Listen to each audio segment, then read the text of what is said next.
नमस्कार, मी आलो, मी पाहिले आणि मी जिंकलो. The psychology of money he Morgan Housel यांची खूप लोकप्रिय आणि विचार प्रवर्तक पुस्तक आहे. यामध्ये पैशांबाबतचे मानसिक आणि वर्तनात्मक दृष्टिकोन खूप सोप्या आणि उदाहरणांसह मांडले आहेत, जे की तुमचे जीवन बदलण्याचे सामर्थ्य राखते. या पुस्तकात आपण एकूण 20 अध्याय पाहणार आहोत. त्यांचे सविस्तर विवरण पुढील प्रमाणे. अध्याय पहिला, नो वन क्रेझी. पैशांबद्दल विचार करताना एक गोष्ट लक्षात ठेवावी लागते, कोणताही माणूस वेडा नसतो. मॉर्गन हाउसेल आपल्या पुस्तकाच्या पहिल्या अध्यायात हीच संकल्पना मांडतो, नो वन क्रेझी. प्रत्येकाची आर्थिक कहाणी वेगळी असते. आपण पैसे, गुंतवणूक, बचत किंवा खर्च याबद्दल जी मतं बनवतो ती पूर्णपणे आपल्या अनुभवांवर आधारित असतात. कोणीतरी शेअर्समध्ये पैसा गुंतवतो, तर कोणीतरी फक्त एफडी करतो आणि आपण लगेच विचार करतो, हे चुकतंय. पण लेखक सांगतो, तुमचं खरं वाटणं म्हणजे दुसऱ्याचं चुकणं नाही.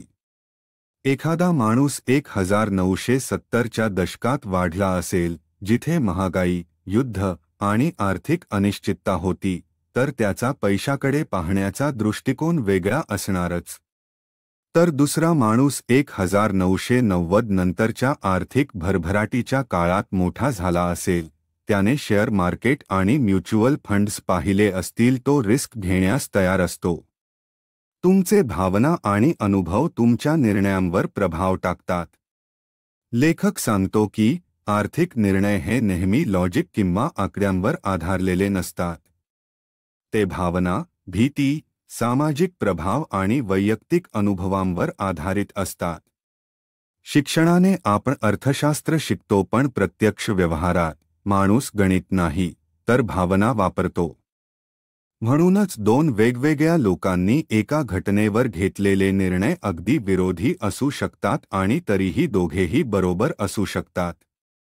आपण दुसऱ्याच्या जागी विचार करणं गरजेचं असते. आपण दुसऱ्याच्या आर्थिक सवयी पाहून लगेच टीका करतो. अरे, एवढा पैसा असूनही बचत करत नाही, किंवा एवढं रिस्क घ्यायचं काय गरज. पण लेखक म्हणतो, दुसऱ्याच्या जागी उभं राहून विचार केला तर लक्षात येतं की प्रत्येक वागणुकीमागे एक कारण असतं. उदाहरणार्थ, ज्याने आयुष्यात देवर विश्वास ठेवून पैसा गमावला, तो रोख रक्कम बाळगतो. तर ज्याला कधीच आर्थिक संकटाचा सामना करावा लागला नाही, तो म्युच्युअल फंड्समध्ये गुंतवणूक करतो. या अध्यायाची शिकवण: एक, कोणीही आर्थिक बाबतीत वेडसर नसतो. 2, प्रत्येकाचा दृष्टिकोन त्यांच्या आयुष्यातील परिस्थितींवर आधारित असतो. 3, आर्थिक सल्ला देताना किंवा निर्णय घेताना समजूतदारपणा, सहानुभूती आणि विनम्रता आवश्यक आहे. या अध्यायाचा निष्कर्ष आपण असे काढू की दुसऱ्याच्या निर्णयांवर प्रश्न विचारण्याआधी एक क्षण थांबा आणि लक्षात ठेवा, नो वन क्रेझी. फक्त प्रत्येकाची आर्थिक कहाणी वेगळी असते. अध्याय 2, लक अड रिस्क, नशीब आणि जोखीम. या दुसऱ्या अध्यायात मॉर्गन हाउसेल आपल्या वागणुकीतील एक अत्यंत महत्त्वाचा पैलू स्पष्ट करतो: पैसा, यश आणि अपयश या सगळ्यांवर नशीब आणि जोखीम यांचा फार मोठा प्रभाव असतो. आपण अनेकदा यशस्वी लोकांचे कौतुक करतो, त्यांच्या निर्णयांपासून शिकण्याचा प्रयत्न करतो, पण अनेकदा त्या यशामागे असलेले नशीब लक्षात घेत नाही. तसंच अपयशी लोकांना दोष देताना आपण त्यांच्या परिस्थितीतील जोखमींचा विचार करत नाही. नशिबाचा प्रभाव. हाउसेल बिल गेट्सचं उदाहरण देतो. बिल गेट्स एका अशा हायस्कूलमध्ये शिकत होता जिथे संगणकांची सुविधा होती. 1970च्या दशकात ही गोष्ट अत्यंत दुर्मिळ होती. त्या काळात अमेरिकेत केवळ काहीच शाळांमध्ये संगणक होते आणि बिल गेट्सला त्या अपवादात्मक शाळेमध्ये शिकण्याची संधी मिळाली. यामुळे त्याला लवकर संगणक कोडिंग शिकता आलं, जे त्याच्या भविष्यातील यशाचं एक मोठं कारण ठरलं. यावरून लेखक सांगतो की बिल गेट्स अतिशय हुशार, मेहनती आणि दूरदृष्टी असलेला व्यक्ती होता हे मान्य, पण त्याच वेळी त्याला मिळालेली संधी जी केवळ नशिबामुळे होती तितकीच महत्त्वाची होती. जोखीमाचं वास्तव. दुसऱ्या बाजूला लेखक केंट एव्हन्स नावाच्या तरुणाचं उदाहरण देतो. केंट हा बिल गेट्सचा वर्गमित्र होता. तोही अत्यंत हुशार होता आणि गेट्ससोबतच संगणक प्रोग्रामिंगमध्ये रस घेत होता. पण दुर्दैवाने एका अपघातात त्याचा मृत्यू झाला आणि त्याच्या यशाच्या शक्यता तिथेच संपल्या. इथं हाउझेल सांगतो की जसे यशामागे नशीब असतं तसंच अपयशामागेही काही वेळा नुसतीच वाईट वेळ किंवा जोखीम असते. त्यामुळे केवळ यशस्वी लोकांचे गुण धरून शिकायचं आणि अपयशी लोकांना दोष द्यायचा हा दृष्टिकोन चुकीचा आहे. मुख्य संदेश. एक व्यक्तिगत अनुभव मर्यादित असतो, प्रत्येक व्यक्तीचा अनुभव वेगळा असतो. म्हणून कोणाच्या यशाची किंवा अपयशाची कारणं थेट दुसऱ्याच्या बाबतीत लागू पडतातच असं नाही. 2 नशीब आणि जोखीम हे निसर्गाचे जुळे भावंड आहेत. ते दोघेही एकमेकांशी निगडीत आहेत आणि आपल्या नियंत्रणात फारसे नाहीत. 3 विचार करताना व्यापक दृष्टिकोन ठेवा. कोणताही यशस्वी किंवा अपयशी अनुभव समजून घेताना केवळ व्यक्तीच्या कृतींचा विचार न करता त्यांच्या भोवतालच्या परिस्थितीचाही विचार करावा. 4 विनम्रता ठेवा. यश आलं तरी हे फक्त माझ्यामुळे झालं असं समजू नका. नशीब, वेळ आणि संधी यांचा सुद्धा वाटा आहे हे मान्य करा. निष्कर्ष. पैशाच्या दुनियेत यशस्वी व्हायचं असेल तर फक्त आर्थिक ज्ञान असून चालत नाही. नशीब आणि जोखीम या दोघांचाही विचार करायला हवा. कारण काही वेळा योग्य व्यक्ती, योग्य वेळ आणि योग्य संधी या त्रिसंधीमुळे इतिहास घडतो. आणि काही वेळा केवळ एका चुकीच्या क्षणामुळे आयुष्यभराचं स्वप्न कोसळू शकतं. अध्याय 3 नेव्हर इन्फ. या अध्यायात लेखक मॉर्गन हाउझेल आपल्या आयुष्यात पैशांची भूमिका किती असावी याबद्दल एक महत्त्वाचं मनोवैज्ञानिक सत्य उघड करतो. आपल्याला कितीही पैसा मिळाला तरी अनेकांना तो कधीच पुरेसा वाटत नाही. शेवटचं समाधान का येत नाही. लेखक या अध्यायाची सुरुवात प्रसिद्ध गुंतवणूकदार रजत गुप्ता आणि बर्नी मडॉफ यांच्या उदाहरणाने करतो. रजत गुप्ता हे एकेकाळचे अतिशय प्रतिष्ठित बिझनेस लीडर होते, पण त्यांनी अधिक पैसा मिळवण्याच्या हव्यासापोटी इनसाइडर ट्रेडिंग केलं आणि कारावास पत्करावा लागला. दुसरीकडे बर्नी मॅडॉफ हे आधीच अब्जावधींचे मालक होते, पण त्यांनी लोकांची फसवणूक करत एक मोठं स्कॅम रचलं आणि अखेर तुरुंगवास मिळवला. हाउझेल म्हणतो, अधिक मिळवायची इच्छा ही माणसाला पचवू शकते, पण ती संपुष्टात येत नाही, कारण त्या इच्छेला काही मर्यादा नसते. हेच या अध्यायाचं मुख्य सूत्र आहे. पुरेसगियाची स्वतःची व्याख्या असली पाहिजे. लेखक स्पष्ट करतो की अनेकदा आपण इतरांशी तुलना करत जगतो. त्याच्याकडे एवढं आहे, माझ्याकडे का नाही. ही मानसिकता आपल्याला असमाधानी ठेवते. जर आपण किती पुरेसे आहे हा प्रश्न स्वतःला प्रामाणिकपणे विचारला तर आपण पैशामागे धावण्याचा वेग कमी करू शकतो. पैसा मिळवणं गैर नाही, पण पैशाला शाश्वत समाधानाचं साधन मानणं चुकीचं आहे. ख्या अर्थाने यशस्वी तोच ज्याला माझं पुरेस झालं असं वाटतं, मग त्याच्याकडे 1 कोटी असो किंवा 10,000. स्पर्धा, हव्यास आणि मानसिक शांतता. पैसा हा केवळ साधन आहे, अंतिम ध्येय नाही. लेखक सांगतो की जीवनात सगळ्यांपेक्षा जास्त पैसा मिळवण्याचा प्रयत्न हा एंडलेस गेम आहे. यात कधीच यू विन असं काही होत नाही, कारण नेहमीच तुमच्यापेक्षा जास्त श्रीमंत कोणी तरी असेल. मनःशांती आणि समाधान या गोष्टी पैशाने मिळत नाहीत, त्या दृष्टिकोनाने मिळतात. माझ्या गरजा काय आहेत आणि माझं समाधान कुठे आहे हे समजून घेणे जास्त महत्त्वाचं आहे. मुख्य शिकवण. 1. पैसा साधन आहे, ध्येय नाही. 2. पुरेसं काय? हा प्रश्न स्वतःला विचारणं अत्यावश्यक आहे. 3. इतरांशी तुलना केल्याने असमाधान वाढतं. 4. हव्यास टाळा, समाधान स्वीकारा. 5. कधी थांबायचं हे ठरवता आलं तर खरं यश तुमचं आहे. निष्कर्ष: पैशाच्या शर्यतीत धावताना थांबायचं कधी आणि कुठे हे जर तुम्हाला माहीत असेल तर तुम्ही खरंच श्रीमंत आहात. कारण पैसा नसूनही जो समाधानी आहे तोच आयुष्यात खरा धनवान आहे. अध्याय 4. Confounding compounding. या अध्यायात मॉर्गन हाउझेल कंपाऊंडिंग म्हणजेच चक्रवाढ वाढीचं महत्त्व उलगडून सांगतो. तो सांगतो की पैसा वाढवण्याच्या प्रक्रियेत चक्रवाढ ही सर्वात जास्त प्रभावी पण सर्वात कमी समजली गेलेली संकल्पना आहे. लेखक याचं सर्वोत्तम उदाहरण वॉरेन बफेच्या आयुष्यातून देतो. बफे हे जगातील सर्वात यशस्वी गुंतवणूकदार मानले जातात. आज त्यांचं संपत्तीचे आकडे प्रचंड आहेत, पण हाउझेल स्पष्ट करतो की बफेचं खरं गुपित म्हणजे त्यांची सातत्याने आणि दीर्घकाळ गुंतवणूक करायची वृत्ती.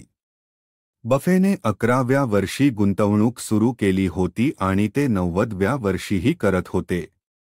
या दीर्घ काळात त्यांची संपत्ती सामान्य वाढीपेक्षा चक्रवाढीने वाढत गेली. लेखक म्हणतो, जर बफेने 30 वर्षांनंतर गुंतवणूक थांबवली असती तर त्याचं आजचं संपत्तीचं चित्र वेगळंच असतं. चक्रवाढीचं खरं सामर्थ्य. चक्रवाढ वाढ म्हणजे फक्त व्याजावर व्याज नाही, तर वेळ, संयम, सातत्य यांचा संगम आहे. आज थोडी रक्कम गुंतवली, ती दरवर्षी वाढत गेली आणि त्यावरही व्याज मिळत गेलं, म्हणजे काही वर्षांनंतर ती रक्कम एक्सपोनेन्शियल म्हणजेच झपाट्याने वाढते. समस्या अशी की बहुतेक लोकांना ही वाढ हळूहळू वाटते, त्यामुळे ते अधीर होतात आणि मध्येच गुंतवणूक थांबवतात. पण खरं सामर्थ्य हे वेळेत लपलेलं आहे. जितका जास्त वेळ तितकी मोठी चक्रवाढ. आपल्याला चक्रवाढ समजणं कठीण का जातं? मानवी मेंदू रेषीय विचार करतो, म्हणजे आपण सरळ रेषेत वाढीची अपेक्षा करतो. पण चक्रवाढ ही एक्सपोनेन्शियल, वेगाने वाढणारी असते, जी सुरुवातीला हळू वाटते आणि नंतर अचानक झपाट्याने वाढते. हीच गोष्ट लोकांना गोंधळात टाकते, म्हणूनच लेखक याला म्हणतो कन्फाउंडिंग कंपाऊंडिंग. मुख्य शिकवण. 1. चक्रवाढ वाढ ही सर्वात ताकदवान संकल्पना आहे, पण ती समजायला कठीण आहे. 2. वेळ हे चक्रवाढीचं सर्वात महत्त्वाचं तत्व आहे. 3. वॉरेन बफेचा यशाचा मुख्य मंत्र म्हणजे दीर्घकालीन गुंतवणूक. 4. अधीरपण टाळा. संयम आणि सातत्य ठेवा. 5. थोडी गुंतवणूक, सातत्य आणि वेळ याचं मिश्रणच मोठं संपत्ती निर्माण करतं. निष्कर्ष. शेअर बाजाराचं गुपित हे शॉर्टकटमध्ये नाही, तर दीर्घ प्रवासात आहे. चक्रवाढ ही जादू आहे, पण ती चालते संयमाच्या छडीतून. पैसा वाढवायचा असेल तर वेळेवर विश्वास ठेवा, कारण थोडंसं सातत्य हे मोठ्यापेक्षा जास्त प्रभावी ठरू शकतं. अध्याय 5. Getting wealthy versus staying wealthy. Morgan Housel या अध्यायात एक अत्यंत महत्त्वाचा फरक स्पष्ट करतो. श्रीमंत होणं आणि श्रीमंत राहणं यामध्ये जमीनस्मानाचा फरक आहे. बहुतेक लोक फक्त श्रीमंत होण्यावर लक्ष केंद्रित करतात, पण श्रीमंत राहण्यासाठी लागणाऱ्या मानसिकतेचं आणि वर्तनाचं महत्त्व समजत नाही. श्रीमंत होणं. श्रीमंत होण्यासाठी तुम्हाला धाडसी निर्णय, आत्मविश्वास, संधी ओळखण्याची क्षमता आणि जोखीम घेण्याची तयारी लागते. अनेक उद्योजक, गुंतवणूकदार किंवा स्टार्टअप फाउंडर्स एका मोठ्या कल्पनेमुळे श्रीमंत होतात, कारण त्यांनी धाडस केलं, सिस्टीमशी थोडं जुगार खेळला. पण श्रीमंत राहणं हे एक वेगळंच कौशल्य आहे. श्रीमंत राहण्यासाठी लागते संयम, विनम्रता, जोखीम टाळण्याची वृत्ती आणि सर्वात महत्त्वाचं टिकून राहण्याची मानसिकता. हाउझेल म्हणतो, getting money is one thing, keeping money is another. कारण भरपूर पैसा कमवला तरी तो टिकवणं हे अजून कठीण असतं. सर्व्हायव्हल म्हणजे काय? लेखक सांगतो की शाश्वतता, सस्टेनेबिलिटी ही श्रीमंतीची खरी गुरुकिल्ली आहे. गुंतवणूक करताना किंवा मोठे निर्णय घेताना मी ही परिस्थिती किती काळ झेलू शकतो असा विचार करणं गरजेचं आहे. तुमच्याकडे इमर्जन्सी फंड आहे का? तुम्ही सगळं एका ॲसेटमध्ये गुंतवता का? तुम्ही मार्केट क्रॅश झेलू शकता का? मुख्य शिकवण 1. श्रीमंत होण्यासाठी धाडस लागतं, पण श्रीमंत राहण्यासाठी संयम लागतो. 2. टिकून राहणं, सर्व्हायव्हल हीच खरी गुंतवणुकीची स्ट्रॅटेजी आहे. 3. विनम्रता आणि जोखीम टाळण्याची वृत्ती तुमचं धन टिकवू शकतात. 4. फक्त पैसा कमवणं महत्त्वाचं नाही, तो जपणं हेच दीर्घकालीन यश आहे. निष्कर्ष: श्रीमंत होणं ही कला आहे, पण श्रीमंत राहणं ही शहाणपणाची परीक्षा आहे. जो फक्त पैसे कमवतो तो यशस्वी होतो, पण जो ते जपतो तो खरंच समृद्ध होतो. अध्याय 6. Tells you win. या अध्यायात मॉर्गन हाउझेल एक अत्यंत महत्त्वाचा पण लोकांपासून दुर्लक्षित होणारा मुद्दा समोर मांडतो. सर्व यश किंवा अपयश हे सरासरीत नाही, तर काही टोकाच्या एक्स्ट्रीम घटनांमुळे घडतं. पॉवर लॉ किंवा टेल्स ड्राईव्ह एव्हरीथिंग याचा अर्थ. हाउझेल सांगतो की बहुतेक मोठ्या यशस्वी गोष्टी काही मोजक्या घटनांमुळेच घडतात. गुंतवणुकीत 100 कंपन्यांमध्ये पैसे गुंतवल्यास त्यातल्या 90 कंपन्यांनी सरासरी किंवा तोटा देतील, पण त्यातल्या 2 ते 3 कंपन्या इतकं परतावं देतील की पूर्ण पोर्टफोलिओ फायदेशीर ठरेल. यालाच पॉवर लॉ किंवा टेल्स यू विन असं म्हणतात. टोकाच्या अपवादात्मक परिणामांमुळे यश मिळणं. ॲपल, ॲमेझॉन, गुगल यांसारख्या उदाहरणाद्वारे अर्थ स्पष्ट. लेखक उदाहरण देतो. ॲपल, ॲमेझॉन, गुगल किंवा फेसबुक यांसारख्या कंपन्या अत्यंत थोड्या अशा यशस्वी कंपन्या आहेत ज्यांनी गुंतवणूकदारांना अब्जावधी डॉलर्सचा परतावा दिला. या कंपन्या म्हणजे टोकाच्या शेवटच्या मोठ्या जिंकणाऱ्या घटना, टेल इव्हेंट्स चे उत्तम उदाहरण आहेत. Invention versus success. हाउझेल सांगतो की थॉमस एडिसनने 10,000 प्रयोग केले, पण फक्त काहीच यशस्वी झाले.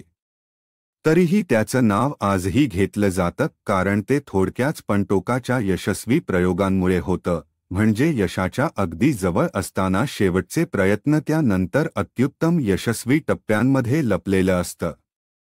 मानसिकता. सरासरीपेक्षा टोकांच्या शक्यतेवर लक्ष केंद्रित करा. बहुतेक लोक आर्थिक निर्णय घेताना सरासरी परताव्याचा विचार करतात. पण वास्तविक जीवनात निर्णयांचे परिणाम समान वितरित नसतात. काहीच निर्णय किंवा गुंतवणूक इतके मोठे फायदे देतात की ते सगळं नुकसान भरून काढतात.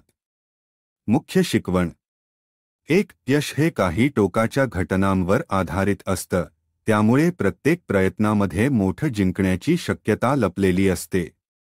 2. गुंतवणुकीत किंवा निर्णयात फक्त 10 ते 20% निर्णय तुमचं 80 ते 90% यश घडवतात. 3. सतत प्रयत्न करत राहा, कारण कोणता निर्णय टोकाच्या यशात बदलेल हे सांगता येत नाही. 4. लॉसेस किंवा फेलियर्स घडणं हे स्वाभाविक आहे, पण त्या काही टोकाच्या विजयासाठी ते स्वीकारणं गरजेचं आहे. निष्कर्ष: संपत्ती, यश आणि प्रगती ही अनेक छोटे अपयश झेलून येणाऱ्या थोडक्याच मोठ्या यशांवर उभी असते. म्हणूनच प्रत्येक प्रयत्नात जिंकणं गरजेचं नाही, पण प्रयत्न थांबवणं म्हणजे शेवटच्या मोठ्या जिंकण्याची संधी गमावणं. अध्याय 7. फ्रीडम.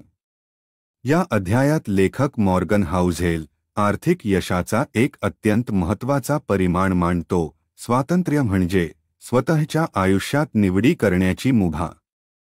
हाउझेलच्या मते अनेक लोक श्रीमंत होण्यासाठी मेहनत करतात, पण त्यांना प्रत्यक्षात जे हवं असतं ते म्हणजे आपल्या वेळेवर, आपल्या अटींवर आयुष्य जगण्याचं स्वातंत्र्य.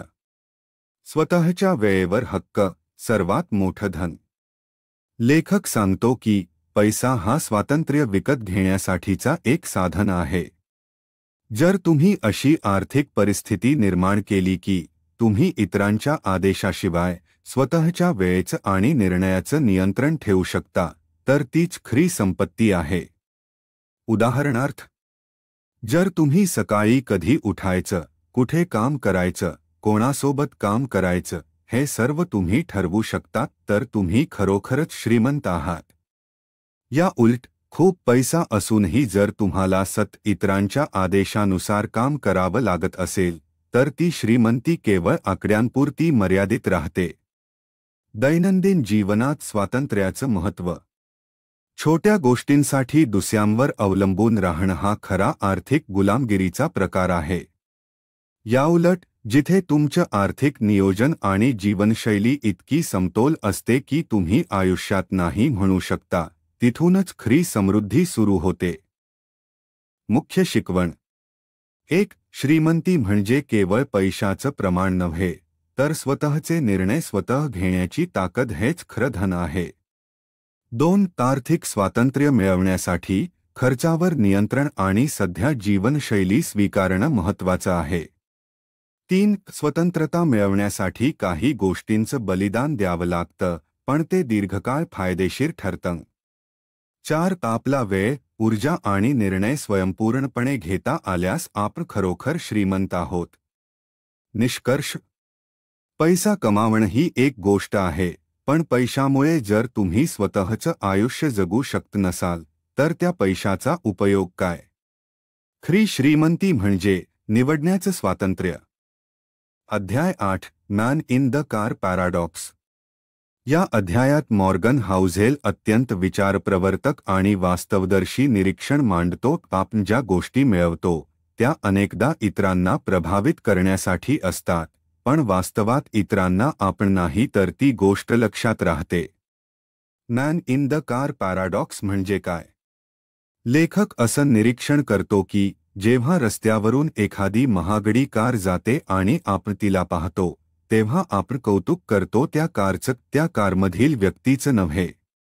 उदाहरणार्थ, तुम्ही एखादी लक्झरी BMW किंवा मर्सिडीज पाहिली तर तुम्ही म्हणता, वा, काय भारी गाडी आहे, पण तुम्ही हे कधीच म्हणत नाही, त्या माणसावर किती आदर वाटतो. म्हणजेच, आपण जेव्हा इतरांवर प्रभाव टाकण्यासाठी महागड्या वस्तू खरेदी करतो, तेव्हा अनेकदा त्या गोष्टी इतरांचं लक्ष घेतात, पण आपल्याकडे कोणी लक्ष देत नाही. प्रभाव टाकण्याची इच्छा मानव स्वभाव. हाउझेल स्पष्ट करतो की इतरांवर प्रभाव टाकण्याची भावना मानव स्वभावात अगदी खोलवर रुजलेली आहे. म्हणूनच लोक महागडे कपडे, गाड्या, घड्याळं, फोन, घर खरेदी करतात. त्यामागे खरं कारण म्हणजे माझ्याकडे आहे हे दाखवणं. पण लेखक सांगतो, लोक तुम्हाला नाही तर फक्त वस्तू पाहतात. त्यामुळे त्या गोष्टी तुमचं सामाजिक स्थान उंचावत नाहीत. खरं आकर्षण म्हणजे नम्रता आणि विश्वासार्हता. लोक आपल्यावर तेव्हाच खऱ्या अर्थाने प्रभावित होतात जेव्हा आपण विनम्र असतो, इतरांना आदर देतो, विश्वासार्ह आणि सहानुभूतीशील असतो. महागड्या वस्तू हे फक्त बाह्य आकर्षण असतं. खरं आकर्षण हे व्यक्तिमत्वातून आणि वागणुकीतून येतं. मुख्य शिकवण. 1. इतरांना प्रभावित करण्यासाठी गोष्टी खरेदी केल्यास त्या फक्त गोष्टींचं कौतुक होतं, तुमचं नाही. 2. खरी प्रतिष्ठा वस्तूंमुळे मिळत नाही, तर वर्तन, विचार आणि नम्रतेमुळे मिळते. 3. पैशाचा वापर स्वतःसाठी, समाधान मिळवण्यासाठी करा, इतरांना दाखवण्यासाठी नव्हे. 4. आपल्या पैशाची दिशा माझं स्वतःचं आयुष्य कसं चांगलं होईल या प्रश्नाच्या उत्तरावर आधारित असावी. निष्कर्ष. इतरांना दाखवण्यासाठी तुम्ही काय खरेदी करता हे विसरून जा, कारण लोक वस्तूंना लक्षात ठेवतात, माणसाला नव्हे. म्हणून श्रीमंती म्हणजे वस्तू नव्हे, तर स्वतःची शांती आणि इतरांचा आदर मिळवणं. अध्याय 9. Wealth is what you don't see. या अध्यायात लेखक मॉर्गन हाउझेल एक अत्यंत मोलाचा विचार मांडतो. खरी श्रीमंती ही ती आहे जी आपण बघू शकत नाही. आपण बहुतेक वेळा दुसऱ्यांच्या यशाचे अंदाज त्यांच्या घर, गाडी, कपडे, घड्याळ किंवा प्रवास पाहून लावतो. परंतु लेखक सांगतो, या गोष्टी म्हणजे पैसा खर्च केल्याचा पुरावा आहे. श्रीमंतीचा नव्हे, खरी श्रीमंती म्हणजे ती संपत्ती जी अजून खर्चलेली नाही, जी वाचवलेली आहे. दिसणारी संपत्ती वर्सेस अदृश्य संपत्ती. जेव्हा एखादी व्यक्ती अत्यंत महागडी कार चालवत असते किंवा ब्रँडेड कपडे घालते, तेव्हा ती श्रीमंत आहे असं आपण गृहीत धरतो. पण लेखक सांगतो, ते फक्त खर्च झालेला पैसा असतो. खरं संपन्नपण हे म्हणजे बँक खात्यातील बचत, गुंतवणुकीत वाढलेली संपत्ती, वाचवलेले आणि वापरायचे ठरवलेले पैसे. वेल्थ म्हणजे फ्लेक्सिबिलिटी आणि कंट्रोल. हाउझेलच्या मते श्रीमंती म्हणजे एखादी व्यक्ती भविष्यातील कोणताही निर्णय स्वतंत्रपणे घेऊ शकते इतकी आर्थिक ताकद मिळवलेली असते. उदाहरणार्थ, नोकरी सोडून दुसरं काम निवडणं, आरोग्यासाठी विश्रांती घेणं, आपल्या मुलांसाठी वेळ देणं. हे सगळं अशक्य होतं जर तुमच्याकडे दिसणारी श्रीमंती असून खरी श्रीमंती नसेल. दुसऱ्यांचं अनुकरण करण्याचा धोका. लेखक इशारा देतो की आपण इतरांचं आयुष्य बाह्य स्वरूपात पाहतो आणि तेच आदर्श मानतो. पण आपल्याला कधीच माहीत नसतं की त्यांनी किती कर्ज घेतलं आहे, त्यांची बचत शून्यावर आहे का, ते त्या जीवनशैलीमुळे मानसिकदृष्ट्या तणावाखाली आहेत का. म्हणूनच इतरांची नक्कल न करता स्वतःचं आर्थिक नियोजन दिसणाऱ्या गोष्टींवर नव्हे, तर आपल्या स्वप्नांवर आणि उद्दिष्टांवर आधारित असावं. मुख्य शिकवण. 1. खर्च म्हणजे श्रीमंती नाही, वाचवलेला पैसा म्हणजे खरी संपत्ती आहे. 2. ह्या संपत्तीतून आपल्याला स्वातंत्र्य, निवड आणि भविष्यावरील नियंत्रण मिळतं. 3. इतरांचं आयुष्य केवळ बाह्य स्वरूपावरून जज करू नका, खरी गोष्ट दिसत नाही. 4. श्रीमंतीचा सर्वात चांगला उपयोग म्हणजे ती वापरायची गरज न लागणं म्हणजेच सुरक्षितता. निष्कर्ष. जगाला जे दिसतं ते फक्त खर्च आहे. खरी श्रीमंती ही त्या खर्चामागे लपलेली असते. म्हणूनच जे वाचवलंय तेच तुम्हाला आयुष्य बदलण्यासाठी ख्या अर्थानं सक्षम करतं. अध्याय 10. सेव्ह मनी. या अध्यायात लेखक मॉर्गन हाउझेल अत्यंत सोप्या पण खोलवर परिणाम करणाऱ्या संकल्पनेवर भर देतो, पैसे वाचवणं, सेव्हिंग मनी. तो सांगतो की गुंतवणूक, उत्पन्न किंवा मार्केटमधील ज्ञान याहून जास्त महत्त्वाचं आहे किती पैसा वाचवता आहे. बचत ही वागणुकीची गोष्ट आहे, उत्पन्नाची नव्हे. लेखक स्पष्ट करतो की लोकांनी असा समज करून घेतलेला असतो की जास्त कमावणं म्हणजेच श्रीमंत होण्याचा मार्ग. पण प्रत्यक्षात अनेक जण भरपूर कमावूनही कर्जात राहतात आणि काही जण कमी कमावूनही संपत्ती निर्माण करतात, कारण ते पैसा वाचवतात. Saving is the gap between your ego and your income, असं लेखक म्हणतो. याचा अर्थ तुमचं उत्पन्न आणि तुमच्या खर्चातील फरक म्हणजेच तुमची खरी संपत्ती. जर तुम्ही जास्त कमावत असाल पण तितकंच खर्च करत असाल, तर तुमच्याकडे काही उरत नाही. बचतीसाठी कौशल्य लागत नाही, मनोवृत्ती लागते. लेखक असं सांगतो की बचतीसाठी तुम्हाला फायनान्स एक्सपर्ट किंवा गुंतवणूक तज्ज्ञ असण्याची गरज नाही. बचत ही तुमच्या स्वभावातल्या संयम, दूरदृष्टी आणि नम्रतेवर अवलंबून असते. हे 3 गुण विशेष महत्त्वाचे आहेत. 1. संतोष, गरजेपुरतेच खर्च करणं. 2. विनम्रता, मी सर्व गोष्टी खरेदी करू शकतो, पण मला हव्या आहेत का याचा विचार करणं. 3. भविष्यातील स्वप्नांवर विश्वास, आज थोड मागे हटणं म्हणजे उद्याचं मोठं पाऊल. बचत म्हणजे प्लॅन बी तयार ठेवणं. लेखक सांगतो की बचतीचा उद्देश नेहमीच गुंतवणूक नसतो. बचत अचानक आलेल्या आपत्कालीन प्रसंगात उपयोगी पडते. भविष्य अनिश्चित असताना आत्मविश्वास वाढवते.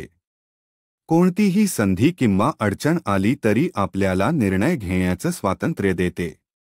म्हणूनच बचतीला आपण फक्त गुंतवणुकीसाठी ठेवलेला पैसा असं समजता जीवनात लवचिकता मिळवण्यासाठी तयार केलेली आर्थिक कवच समजलं पाहिजे. मुख्य शिकवण 1. उत्पन्न जास्त असणं म्हणजे श्रीमंती नाही, तर खर्च कमी ठेवून बचत करणं ही खरी श्रीमंती आहे. 2. बचतीमुळे तुम्हाला आत्मनिर्भरता, सुरक्षितता आणि निवडीचं स्वातंत्र्य मिळतं. 3. बचत करणं ही तांत्रिक कला नाही, तर मानसिक आणि भावनिक शिस्त आहे. 4. गुंतवणूक ही नंतरची पायरी आहे, खरी सुरुवात बचत या पायरीवर होते. निष्कर्ष श्रीमंत होण्यासाठी फॉर्म्युला सोपा आहे, जास्त कमवा, पण त्याहून जास्त वाचवा. कारण आयुष्य तुमच्यावर हसावं यासाठी आधी तुम्ही त्यावर संयमाने हसावं लागतं. आणि ते शक्य आहे बचतमुळे. अध्याय 11 रिसनेबल रॅशनल. या अध्यायात लेखक मॉर्गन हाउझेल एक अत्यंत महत्त्वाचा विचार मांडतो. आर्थिक व्यवहारांमध्ये तर्कशुद्ध निर्णय घेण्याचा प्रयत्न करत बसण्यापेक्षा वाजवी, रिसनेबल आणि आपल्या आयुष्याशी जुळणारे निर्णय अधिक फायदेशीर ठरतात. तर्कशुद्धता आणि मानवी भावनांचा संघर्ष. आर्थिक सिद्धांत सांगतो की एखादा परफेक्ट निर्णय म्हणजे पूर्णपणे लॉजिकल आणि मोजका असलेला निर्णय. परंतु हाउझेल स्पष्ट करतो की आपण मानव आहोत, रोबोट नव्हे. आपण निर्णय घेताना भीती, लोभ, अनुभव, आशा, सामाजिक दडपण यांचा विचार करतो आणि हे सगळं तर्कशुद्धतेच्या चौकटी बाहेरचं असतं. उदाहरण, स्वतःचे घर विकत घेणं.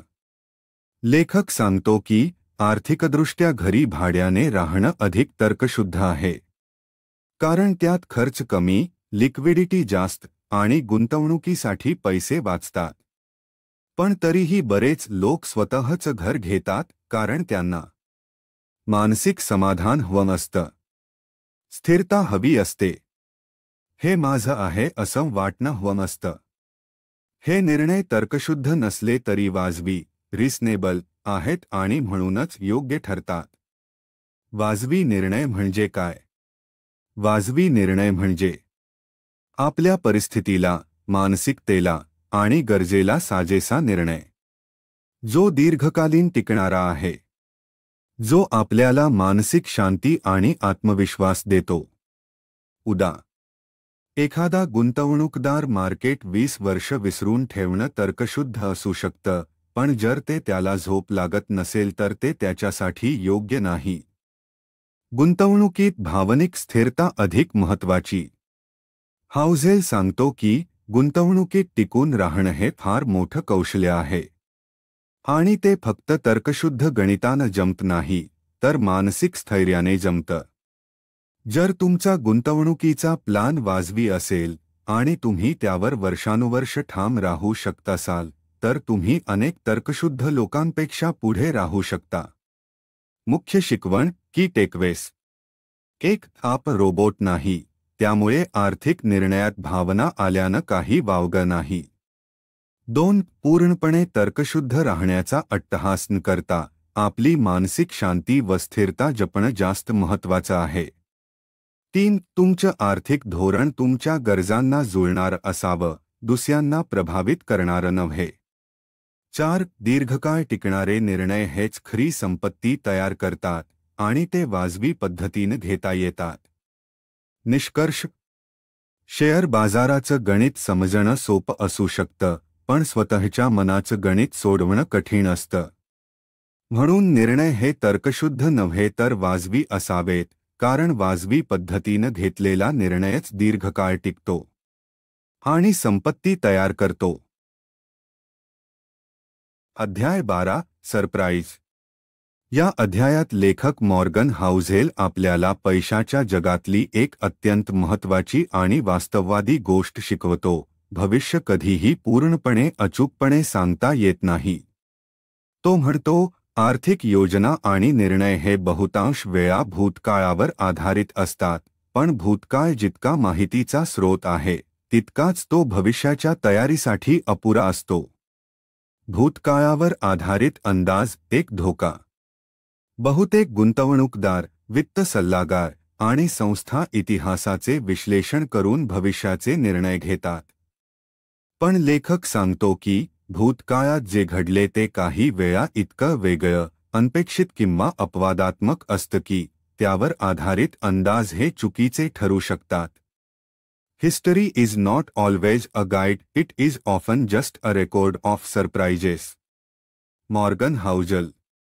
उदाहरणार्थ 2008 मधील आर्थिक संकट, 2020 मधील कोरोनामुळे झालेली बाजारातील उलथापालथ, किंवा बिटकॉईनसारख्या क्रिप्टोकरन्सीचा उदय. हे सगळे घटनाक्रम इतिहासाच्या सामान्य पॅटर्नमध्ये बसत नाहीत, ते सरप्राइजेस होते. अनिश्चितता हीच नित्यसत्य. पैशाच्या संदर्भात लेखक स्पष्ट करतो की आश्चर्य हे अपवाद नाही, तर नियम आहे. म्हणजेच आपल्याला अनपेक्षित गोष्टींची तयारी ठेवावी लागते. त्यामुळे तुमची गुंतवणूक धोरण लवचिक असावी. बदल स्वीकारण्याची मानसिकता असावी. आणि मी सगळं नियंत्रित करू शकतो ही भावना बाजूला ठेवावी. मनोवृत्तीचं महत्त्व. मॉर्गन सांगतो की आर्थिक यशासाठी ज्ञान तितकं महत्त्वाचं नाही जितकं तयारीची मानसिकता, प्रिपेअर्डनेस माइंडसेट महत्त्वाची आहे. यासाठी तो 3 गोष्टी सुचवतो. 1. भविष्याबाबत नम्रता बाळगा, तुम्हाला सगळं माहीत आहे असं समजू नका. 2. लवचिक निर्णयक्षमता ठेवा, जर एखादी गोष्ट चुकीची ठरली तर बदलायला तयार राहा. 3. आपत्कालीन योजना तयार ठेवा, अशा परिस्थितीसाठी जिचा तुम्ही विचारही केला नसेल. मुख्य शिकवण की टेकवेस. 1. इतिहासाची पुनरावृत्ती होत नाही, तो केवळ उदाहरण देतो. 2. सरप्राईज हा आर्थिक जगातील एक नित्य घटना आहे, त्यामुळे 100% खात्रीने योजना करणं ही चूक आहे. 3. भविष्य पूर्णपणे माहीत नसल्यामुळे लवचिकता आणि संयम ही खरी संपत्ती आहे. 4. आर्थिक निर्णय घेताना काय झालं असतं पेक्षा काय होऊ शकतं यावर विचार करा. निष्कर्ष. भविष्यात काय होईल याची खात्री देता येत नाही. पण जर तुमचं मन आणि योजना आश्चर्यांना सामोरं जाण्याइतकी लवचिक असेल तर तुम्ही पैशाच्या खेळात टिकून राहाल आणि जिंकाल सुद्धा. अध्याय 13. Room for error. मॉर्गन हॉसेल या अध्यायात सांगतो की आर्थिक यश मिळवताना रूम फॉर एरर म्हणजे चुका होण्यासाठी जागा ठेवणं हे फार महत्त्वाचं असतं. व्यवहारात कितीही योजना आखल्या, अंदाज बांधले तरीही वास्तव नेहमीच तसंच घडेल असं नसतं. म्हणूनच प्रत्येक आर्थिक निर्णयात थोडा मोकळेपणा, थोडा सुरक्षिततेचा फरक ठेवणं आवश्यक आहे. 1. भविष्य अचूक भाकीत करता येत नाही. हॉसेल सांगतो की भविष्याची अचूक योजना करणं जवळजवळ अशक्यच आहे. कोणत्याही आर्थिक योजनेत अनेक अज्ञात घटकं असतात, जसं की आजारपण, अपघात, नोकरी जाणं, महागाई वाढणं, शेअर बाजार कोसळणं. आपण कितीही हुशारीने अंदाज बांधले तरी परिस्थिती कधीही बदलू शकते. म्हणूनच जर काही गडबड झालीच तर आपण त्यातून बाहेर कसे पडू हा विचार आधीच केला पाहिजे. 2. मार्जिन ऑफ सेफ्टी म्हणजे काय? मार्जिन ऑफ सेफ्टी म्हणजे आपली आर्थिक योजना फसली तरी नुकसान कमी व्हावं यासाठी ठेवलेली अतिरिक्त सुरक्षा. जसे वाहन चालवताना आपण साईडला थोडी जागा ठेवतो, तसेच गुंतवणूक, बचत, खर्च, कर्ज या सर्व गोष्टींत थोडी लवचिकता आणि सावधानता ठेवणं म्हणजेच रूम फॉर एरर. उदाहरण, जर तुम्ही एखादं घर विकत घेताना तुमचा सगळा पैसा त्यात लावला आणि काही महिन्यांनी नोकरी गेली तर. म्हणूनच गुंतवणूक करताना थोडा पैसा बाजूला ठेवणं, इमर्जन्सी फंड असणं हे खूप महत्त्वाचं. 3. शहाणपण म्हणजे परिपूर्णता नव्हे. खूप लोकांना वाटतं की चोख नियोजन आणि अचूक अंदाज केल्यास ते यशस्वी होतील. पण हॉसेल सांगतो की खरा शहाणा माणूस तोच जो भविष्य अचूक सांगू शकत नाही, पण अचूक सांगितलं तरीही टिकून राहू शकतो. म्हणूनच परिपूर्णतेपेक्षा लवचिकता आणि संयम जास्त महत्त्वाचे आहेत. 4. यशासाठी लवचिकता आवश्यक. कोणतंही मोठं आर्थिक लक्ष्य, जसं की सेवानिवृत्तीची योजना, घर विकत घेणं, व्यवसाय सुरू करणं यासाठी खंबीर पण लवचिक योजना हवी असते. म्हणजेच थोडी चूक झाली तरी संधी कायम राहील अशी रचना असावी. कारण आयुष्यात अनेकदा अडथळे येतात, पण त्यातून बाहेर पडण्याची क्षमता हीच यशाची खरी गुरुकिल्ली असते. निष्कर्ष. हॉसेल स्पष्टपणे सांगतो की आर्थिक यशासाठी 100 अचूक योजना आवश्यक नसते, पण थोडं चुकलं तरीही टिकून राहण्याची तयारी असावी लागते. म्हणूनच प्रत्येक गुंतवणूक, खर्च, कर्ज किंवा योजना करताना रूम फॉर एरर म्हणजेच चुका होण्यासाठी थोडी जागा ही नेहमी ठेवा. अध्याय 14. Yule change. या अध्यायात लेखक मॉर्गन हॉसेल एक अत्यंत महत्त्वाचा पण अनेकदा दुर्लक्षित विचार मांडतो. तुम्ही बदलता आणि तुमच्या गरजाही बदलतात, म्हणून दीर्घकालीन आर्थिक निर्णय घेताना आपण भविष्यातही हेच निर्णय योग्य वाटतील याची खात्री नसते. भविष्याबद्दल अचूक माहिती असते का? अनेकदा आपण 10, 20 किंवा 30 वर्षांसाठी आर्थिक योजना आखतो, जसं की निवृत्तीची योजना, घर विकत घेणं किंवा व्यवसाय सुरू करणं. पण प्रश्न असा आहे की आपण जे आज ठरवतो ते भविष्यात आपल्याला योग्यच वाटेल का? माणसाच्या विचारांमध्ये, प्राधान्यक्रमात आणि गरजांमध्ये काळानुसार बदल होतो. आज तुम्हाला वाटतं की तुम्ही 60व्या वर्षी एखाद्या बेटावर शांत आयुष्य जगावं, पण कदाचित 60व्या वर्षी तुम्हाला सामाजिक काम अधिक महत्त्वाचं वाटेल. म्हणजेच तुम्ही स्वतः बदलाल आणि तुमच्या आर्थिक गरजाही. लॉंग टर्म प्लॅनिंगमध्ये लवचिकता का गरजेची आहे? हॉसेल सांगतो की लांब पल्ल्याची आर्थिक योजना करताना तुम्ही भविष्याचा विचार करता, पण त्या भविष्यातला तुम्ही आजच्या तुमच्यासारखा नसेल. उदाहरणार्थ, वयाच्या 25व्या वर्षी तुम्हाला वाटतं की तुम्ही 10 वर्षात उद्योजक व्हावं, पण वयाच्या 35व्या वर्षी कदाचित तुम्हाला स्थिर नोकरी आणि कुटुंबियाला प्राधान्य असेल. आज तुम्ही जोखीम पत्करण्याच्या मूडमध्ये असाल, पण भविष्यात अधिक सुरक्षित गुंतवणूक पसंत कराल. म्हणूनच तुमच्या योजना जड आणि अपरिवर्तनीय ठेवता, लवचिक आणि परिस्थितीनुसार बदलता येतील अशा असाव्यात. End of history illusion. इतिहास संपल्याचा भ्रम. हॉसेल या संकल्पनेबद्दल बोलतो. एंड ऑफ हिस्टरी इल्यूजन म्हणजे माणसाला वाटतं की तो आता जो आहे तोच कायम राहील. पण माणूस सतत बदलत असतो. आपण भूतकाळाकडे बघतो आणि तिथे बदल दिसतात, पण भविष्याबद्दल असं वाटतं की आपण आता जसे आहोत तसेच राहू.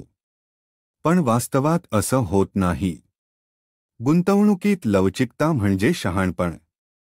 गुंतवणूक करताना किंवा आर्थिक निर्णय घेताना हॉसेल सुचवतो की आपल्याला आपले ध्येय, धोरणं आणि विचारधारा पुनर्विचारासाठी उघडी ठेवावी लागते. हे बदल अस्थिरतेचे लक्षण नाही, तर हे परिस्थितीशी जुळवून घेण्याची क्षमता आहे, जी ख्या शहाणपणाची खूण आहे. निष्कर्ष. यूल चेंज हा अध्याय आपल्याला शिकवतो की आपण भविष्याची अचूक कल्पना करू शकत नाही, कारण आपल्यातच सातत्याने बदल होत असतो. म्हणूनच दीर्घकालीन आर्थिक योजना करताना लवचिकता, स्वीकार आणि अनिश्चिततेची तयारी हवी. तुमच्या सध्याच्या गरजा, स्वप्न आणि मूल्यं हीच कायम राहतील असं गृहीत धरून योजना केली तर भविष्यात तुम्हाला पश्चात्ताप होऊ शकतो. अध्याय 15. नथिंग्ज फ्री. काहीच मोफत नसतं.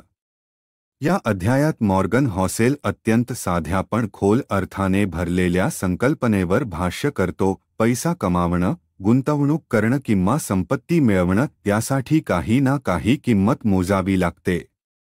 ती किंमत प्रत्यक्ष पैशात नसेल, पण मानसिक, भावनिक किंवा वेळेच्या स्वरूपात असते. प्रत्येक लाभामागे एक लपलेली किंमत असते. हॉसेल सांगतो की आर्थिक निर्णय घेताना आपण नेहमी परताव्याचा विचार करतो. या शेअरमध्ये किती नफा होईल, या घराची किंमत वाढेल का, पण आपण हा विचार सहसा करत नाही की या लाभासाठी मला कोणती किंमत मोजावी लागेल. ही किंमत कधी जोखीम, रिस्क असते, कधी अनिश्चितता, कधी भावनिक अस्थिरता, तर कधी धीर आणि संयमाची परीक्षा. गुंतवणुकीत शांतता नसते, किंमत म्हणजे अस्वस्थता. शेअर बाजार, रिअल इस्टेट किंवा कोणतीही गुंतवणूक ही काही सोपी वाटचाल नसते. ती अनेकदा भीती, चढउतार आणि साशंकतेने भरलेली असते. आणि हीच आहे याची खरी किंमत, जी पैशात नाही पण मानसिकतेत असते. उदाहरण, शेअर बाजार कोसळतो तेव्हा तुमच्या मनात भीती निर्माण होते, पण तरीही धैर्य ठेवून टिकून राहणं ही एक किंमत आहे, जी तुम्हाला नफा मिळवण्यासाठी द्यावी लागते. किंमत नाकारू नका, स्वीकारा. लोक बहुतेकदा असं गृहीत धरतात की यशस्वी गुंतवणूकदार तेच असतात जे बाजाराच्या अस्थिरतेपासून बचाव करतात.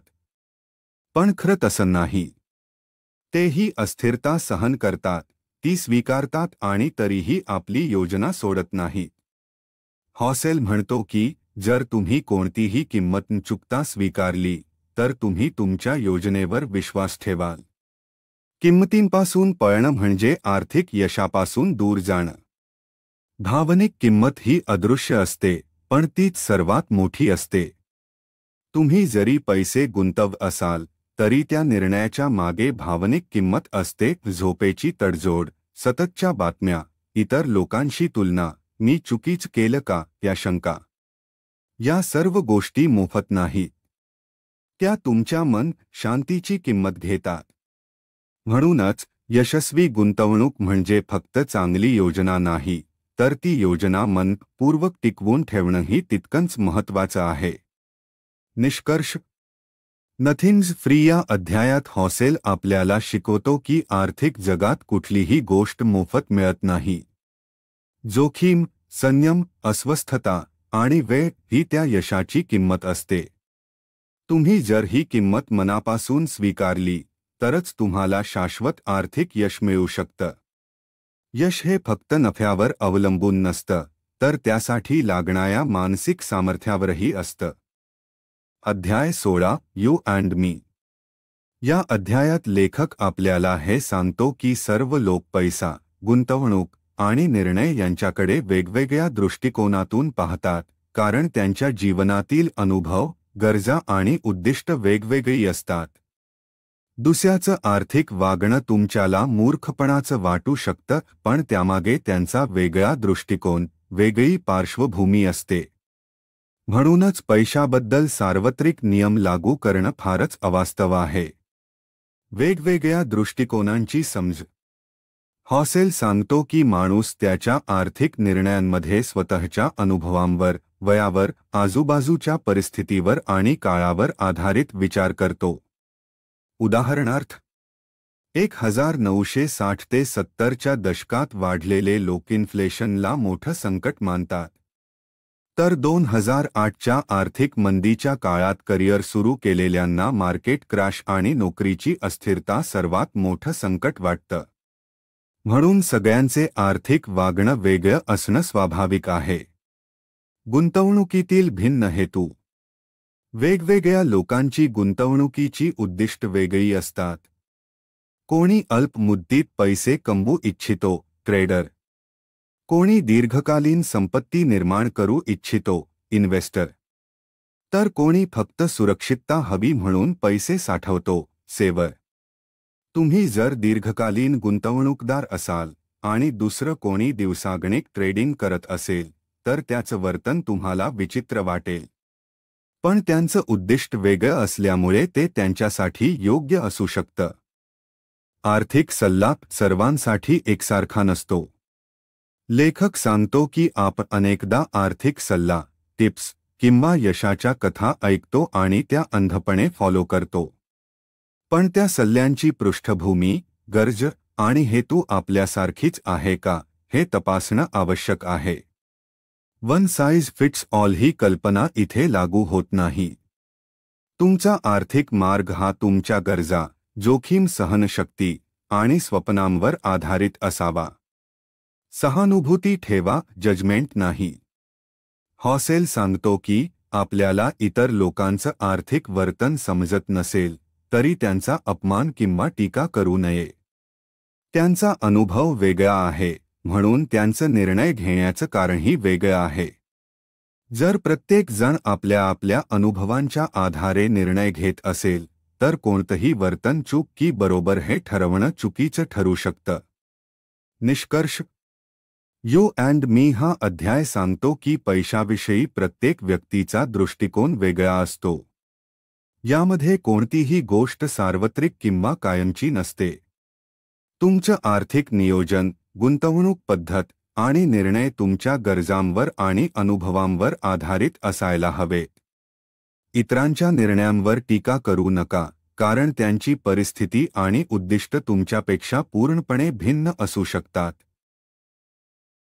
अध्याय 17. द सेडक्शन ऑफ पेसिमिझम, निराशेचं आकर्षण. या अध्यायात मॉर्गन हॉसेल आपल्या वाचनकांनी अत्यंत महत्त्वाचा आणि वास्तववादी दृष्टिकोन समजावतो. लोक नकारात्मक गोष्टींवर अधिक विश्वास ठेवतात कारण त्या अधिक गंभीर, आकर्षक आणि तत्काळ प्रभाव टाकणाऱ्या वाटतात. माणसाच्या मनोवृत्तीची ही खासियत आहे की तो संकटाची शक्यता आली की ती लगेच मनावर घेतो, पण जेव्हा संधी किंवा सकारात्मक बदलाचा विचार येतो तेव्हा तो साशंक राहतो. का वाटते निराशा खरी? हॉसेल सांगतो की नकारात्मक गोष्टी, विशेषतः आर्थिक संदर्भात, खूप पटकन विश्वासार्ह वाटतात. उदाहरणार्थ, कोणीतरी सांगितलं की बाजार कोसळणार आहे तर आपण लगेच सावध होतो. पण जर कोणी सांगितलं की बाजारात मोठी वाढ होईल तर आपण विचार करतो, असं होईलच कसं? कारण संकटाच्या बातम्या भीती निर्माण करतात आणि भीती ही भावना शहाणपणाच्या पलीकडे जाऊन निर्णय घ्यायला लावते. बाजारातील घसरणीचं आकर्षण. लेखक अनेक उदाहरणं देतो जिथे लोकांनी मार्केट कोसळण्याच्या भीतीने चुकीचे निर्णय घेतले आणि मोठ्या प्रमाणात नफा गमावला. तो सांगतो की मीडिया आणि बातम्या नकारात्मकतेला जास्त प्रसिद्धी देतात कारण लोक तीच वाचतात. आशावादी कथा थोड्याच लोकांना आकर्षित करतात. उदाहरण, बाजारात 10% घसरण ही बातमी तुम्हाला लगेच वाचायला भाग पाडते. पण बाजारात 10 वर्षात 1.0x नफा मिळालेला हे लक्ष वेधून घेत नाही. दीर्घकालीन आशावाद हीच खरी शक्ती. हॉसेल स्पष्ट करतो की इतिहासात अनेक मोठ्या मंदी आल्या, संकट आली, पण शेवटी प्रगतीच झाली आहे. शेअर बाजारात चढउतार असले तरी दीर्घकाळ पाहिल्यास ते वाढले आहेत. उद्योगधंदे बंद झाले तरी नवीन निर्माण झाले. आर्थिक संकट आली तरी समाज पुन्हा उभा राहिला. खरा गुंतवणूकदार हा दीर्घकालीन आशावादी असतो. संज्ञा आणि समजूतदारपणा. निराशावादी विचार लवकर मनात घर करतात, पण तुम्ही जर गुंतवणूक करत असाल तर संयम, अभ्यास आणि आशावाद हे गुण आवश्यक आहेत. हॉसेल सुचवतो की संकट अटळ आहेत, पण ती कायमस्वरूपी नाहीत. तुम्ही प्रत्येक संकटाला घाबरून निर्णय घेतला तर तुम्ही कधीच मोठा नफा किंवा यश अनुभवू शकणार नाही. निष्कर्ष. अध्याय 17. द सेडक्शन ऑफ पेसिमिझम आपल्याला शिकवतो की निराशा आकर्षक असते, पण आशा ही यशाची खरी वाट असते. माणसाच्या मनोवृत्तीला नकारात्मक गोष्टी जास्त ख्या वाटतात, पण इतिहास सांगतो की जग सतत पुढेच जातं. म्हणून गुंतवणुकीत आणि पैशाच्या बाबतीत तुम्हाला थोडी शंका ठेवायला हवीच, पण त्याहून जास्त आवश्यक आहे दीर्घकालीन आशावाद. अध्याय 18. वेन यूल बिलीव्ह एनिथिंग, जेव्हा तुम्ही काहीही विश्वास ठेवता. या अध्यायात लेखक मॉर्गन हॉसेल हे स्पष्ट करतात की लोक पैसा आणि गुंतवणूक याबद्दल अनेकदा चुकीच्या गोष्टी का मानतात, का पसरवतात आणि त्यावर विश्वासही का ठेवतात. कारण आपली निर्णय प्रक्रिया नेहमी तर्कशुद्ध नसते, ती अनुभव, भावना आणि कहाण्यांवर आधारित असते. सत्यापेक्षा कहाण्यांवर जास्त विश्वास. हॉसेल सांगतो की लोकांकडून मोठ्या प्रमाणात चुकीच्या आर्थिक निर्णयांची कारणं शोधली तर त्यांच्या मागे एक कथा असते. उदाहरणार्थ, ह्या स्टॉकनं मागच्या वर्षी 50% रिटर्न दिला, म्हणजे यंदाही देईल. माझ्या मित्राने यामध्ये गुंतवणूक केली आणि तो श्रीमंत झाला, म्हणजे मीही करू. ही उदाहरणं तथ्यांवर नाहीत, तर कहाण्यांवर आधारित असतात. लोकांना कथा पटतात, आकडे नाही. आपल्याला जे हवं असतं तेच खरे मानण्याची प्रवृत्ती. कन्फॉर्मेशन बायस हा मानसशास्त्रातला मोठा मुद्दा आहे. म्हणजे माणूस त्याला हवी असलेली गोष्ट खरं मानतो, बाकीचं नजरेआड करतो. उदाहरण: जर तुम्ही आधीच एखाद्या स्टॉकमध्ये गुंतवणूक केली असेल तर तुम्ही फक्त त्याच्या चांगल्या बातम्यात शोधाल, वाईट बातम्यांकडे दुर्लक्ष कराल. हॉसेल सांगतो की हीच वृत्ती अनेक आर्थिक फसवणुकींना, बबल्सना आणि चुकीच्या निर्णयांना जन्म देते. संकटांमध्ये लोक जास्त अंधश्रद्धाळू होतात. लेखक सांगतो की जेव्हा लोक भयभीत, अस्वस्थ किंवा अनिश्चिततेत असतात तेव्हा त्यांचा विवेक कमी आणि भावना जास्त सक्रिय होतात. उदाहरणार्थ, आर्थिक मंदीच्या काळात लोक सहजपणे कोणत्याही सुरक्षित गुंतवणुकीच्या सल्ल्यावर विश्वास ठेवतात, जरी ती स्कॅम असली तरी. भीती ही माणसाला विवेकापेक्षा वेगळ्या मार्गावर नेत असते. गुंतवणुकीत सत्य शोधणं कठीण असतं. हॉसेल स्पष्ट करतो की गुंतवणुकीत एक सत्य नसतं. प्रत्येक व्यक्तीचा अनुभव, कालावधी, ध्येय वेगळं असल्यामुळे एकच गोष्ट प्रत्येकासाठी योग्य ठरत नाही. म्हणूनच लोक अनेकदा मला वाटतं, लोक म्हणतात, अशा आधारावर निर्णय घेतात, कारण त्यांना निश्चित माहिती मिळणं कठीण जातं. निष्कर्ष: वेन यूल बिलीव्ह एनिथिंग या अध्यायात मॉर्गन हॉसेल आपल्याला सांगतात की माणूस आर्थिक निर्णय घेताना तर्कापेक्षा कथांवर आणि भावना यांच्यावर जास्त विश्वास ठेवतो. आपण भीती, अस्थिरता किंवा लोभाच्या परिस्थितीत असलो की चुकीच्या गोष्टींवर विश्वास ठेवायला लागतो. सत्य शोधणं कठीण आहे, पण तरीही आपली माहिती तपासूनच निर्णय घेतले पाहिजे. अशा परिस्थितीत यशस्वी होण्यासाठी भावनिक समतोल, योग्य संशोधन आणि दीर्घकालीन विचारशक्ती गरजेची आहे. अध्याय 19 ऑल टुगेदर नाऊ. आता हे सर्व एकत्रितपणे समजून घेऊया.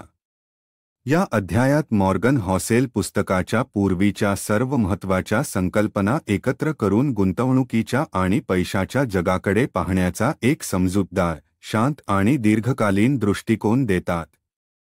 हे जणू संपूर्ण पुस्तकाचा सारांश आहे, पण दृष्टिकोनात्मक आणि व्यावहारिक भाषेत.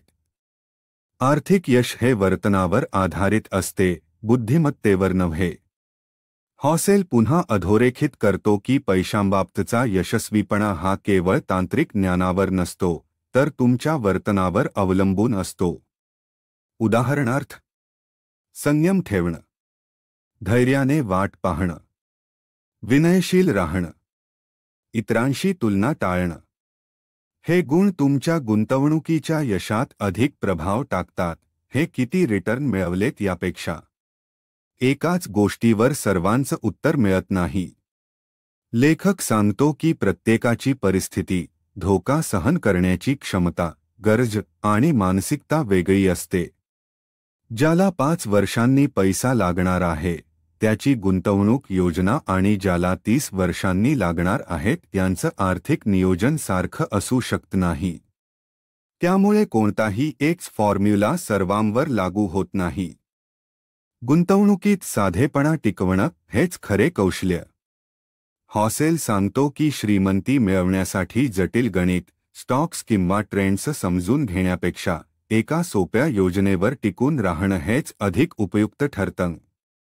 उदाहरण: नियमित बचत, थोडीशी जोखीम पत्करणं, खर्चावर नियंत्रण ठेवणं, दीर्घकालीन दृष्टीने गुंतवणूक. ही तत्त्वं वेळोवेळी आपलं आर्थिक यश ठरवतात. आपल्या निर्णयांवर विश्वास ठेवा, पण लवचिकताही ठेवा. हॉसेल हे देखील स्पष्ट करतो की शिस्त ही आवश्यक आहे, पण वेळोवेळी बदल घडवणं ही समजदारीची गोष्ट आहे.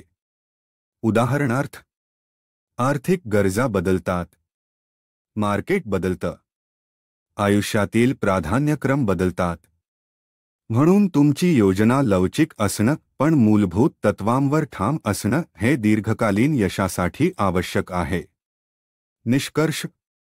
ऑल टुगेदर नाऊ या अध्यायात हॉसेल खालील गोष्टी एकत्रित करतो. आर्थिक यशासाठी वर्तन हे मुख्य आहे. प्रत्येकाची परिस्थिती वेगळी असते, तुलना करू नका. साधेपणा आणि सातत्य हाच सर्वोत्तम मार्ग.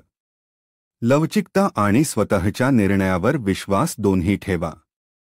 हॉसेल सांगतो की पैशाबाबत यशस्वी होण्यासाठी तुम्हाला सुपरह्युमन व्हावं लागत नाही, तुम्हाला फक्त स्थिर, संयमी आणि प्रामाणिक राहणं आवश्यक आहे. अध्याय 20 कॉन्फेशन्स स्वीकारोक्ती. या शेवटच्या अध्यायात मॉर्गन हॉसेल स्वतःच्या वैयक्तिक अनुभवांवर आधारित काही महत्त्वाच्या स्वीकारोक्ती करतो. त्याच्या मते पैसा, गुंतवणूक आणि आर्थिक यश याविषयी अनेक सल्ले देणाऱ्या व्यक्तींनी आपले स्वतःचे दृष्टिकोन, निर्णय, पूर्वग्रह आणि मर्यादा स्पष्ट करायला हव्यात, कारण आर्थिक सल्ला सर्वांसाठी लागू होणारा नसतो. वैयक्तिक अनुभवच आपला दृष्टिकोन ठरवतात. हॉसेल सांगतो की आपला आर्थिक दृष्टिकोन वैयक्तिक अनुभवांवर आधारित असतो. ज्या गोष्टी आपण अनुभवल्या नाहीत त्याबद्दलचे आपले मत अर्धवट किंवा पूर्वग्रहदूषित असते. उदाहरणार्थ, 1990 मध्ये मोठ्या आर्थिक घडामोडी घडल्या, पण जर तुम्ही त्या काळात लहान असाल तर त्याचा तुमच्या आर्थिक निर्णयांवर काहीच प्रभाव नसेल. पण 2008 मधली आर्थिक घसरण जर तुम्ही अनुभवली असेल तर तुम्ही गुंतवणूक करताना नेहमी अधिक सावध असाल. प्रत्येक निर्णय वैयक्तिक असतो, पण तर्कशुद्ध असायलाच हवा असं नाही. हॉसेल स्वतः कबूल करतो की त्याने कधीही कर्ज घेतलं नाही. तो घर विकत घेण्याऐवजी भाड्याने राहणं पसंत करतो. आणि तो स्टॉक्सच्या जागी इंडेक्स फंडात गुंतवणूक करतो. हे निर्णय इतरांसाठी तर्कशुद्ध वाटणार नाहीत, पण त्याच्या मानसिक शांतता, जोखमीकडे पाहण्याचा दृष्टिकोन आणि उद्दिष्ट या गोष्टींवर आधारित आहेत. त्यामुळे स्वतःच्या निर्णयामागचं कारण समजणं हे महत्त्वाचं आहे, इतरांच्या मानदंडांशी तुलना करणं नव्हे. तुमच्यासाठी काय योग्य आहे हाच खरी यशस्वी गुंतवणुकीचा प्रश्न. लेखक म्हणतो की आर्थिक सल्ला, गुंतवणूक धोरणं आणि पैसा हाताळण्याचे मार्ग एक आकार सर्वांनाच बसतो अशा प्रकारचे नसतात. जसे काही लोक जास्त जोखीम घेऊ शकतात, काहींना स्थिरता हवी असते, काही लोकांना मनःशांती हवी असते, तर काहींना जास्त परतावा. हॉसेल स्वतः कबूल करतो की त्याने ज्या गोष्टी केल्या आहेत त्या आर्थिक दृष्टिकोनातून 100% योग्य नसल्या तरी त्याच्या मन, शांती आणि आयुष्यातल्या मूल्यांशी जुळणाऱ्या आहेत. तुमचे निर्णय योग्य नसले तरी तुमच्यासाठी योग्य असू शकतात. हा अध्याय हे सांगतो की स्वतःच्या वैयक्तिक गरजेनुसार तुमचं आर्थिक वर्तन जर तुम्हाला दीर्घकालीन समाधानी ठेवत असेल तर ते वर्तन चुकीचं नाही. हे कबूल करणं आणि इतरांच्या निर्णयांविषयीही हेच समजून घेणं ही आर्थिक परिपक्वतेची खरी खूण आहे. निष्कर्ष. कॉन्फेशन्स या अध्यायात मॉर्गन हॉसेल खालील गोष्टी स्पष्ट करतो. आर्थिक सल्ला व्यक्तिनिष्ठ असतो. प्रत्येकाचा अनुभव, गरज आणि मानसिकता वेगळी असते. जो निर्णय तुमचं दीर्घकालीन उद्दिष्ट आणि मानसिक शांती राखतो तोच तुमच्यासाठी बरोबर. दुसऱ्याच्या निर्णयांवर टीका करण्याऐवजी त्यांच्या पार्श्वभूमीचा आदर करा. ह्या पुस्तकातला प्रत्येक अध्याय तुमचे जीवन बदल्याचे सामर्थ्य राखतो. हे तुम्ही तुमच्या जीवनात उतरवले तर तुम्हीही म्हणू शकता, मी आलो, मी पाहिले आणि मी जिंकलो. लाईक आणि सबस्क्राईब करायला विसरू नका, कारण आम्ही घेऊन येणार आहोत नवीन पुस्तकांची भेट.